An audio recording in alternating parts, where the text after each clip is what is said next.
नमस्कार सर्वांना। तर बघा 2 दिवसात मी एवढे ब्लाउज स्टिचिंग केलेले बघू शकता। आणि हे ना मागे हुकचं आहे बरं का, पुढे प्रिन्सेस कट आहे, खूप छान असा मस्त मटका गळा झालेला आहे। आणि हे पण आहे ना मागे हुकचं आहे, पुढे प्रिन्सेस कट आहे, बघू शकता मागे हुकचं ब्लाऊज आहे। आणि हुकं वगैरे सर्व काही रेडी झालेले लावून 2 दिवसात मी एवढे काही ब्लाऊज स्टिचिंग केलेले आहे।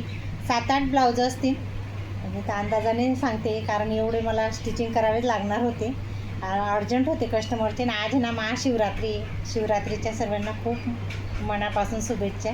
आणि बघा खूप छान मस्त गळा झालेला आहे सर्व ब्लाऊजांचं, कोणाचा मटका गळा, गोल गळा, असे काही एवढे मी ब्लाऊज स्टिचिंग केले आहे बरं का। आणि आता मी परत हे 2 दिवसात केलेले, आज तर काही केलं नाही अजूनपर्यंत, पण आता कटिंग केलेले हे ब्लाऊज। आणि सकाळी उठल्या मी कटिंग केली पहिले।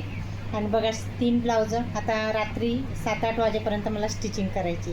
आणि बघा परत एका दुसऱ्या कस्टमरचं हे पण अर्जंट, जर आज तर काही होणार नाही कारण आता मला खूप टाईम झालेला आहे, तर हे आणि याच्यात पण एक आहे, असे 2 ब्लाऊज नंतर उद्या करीन।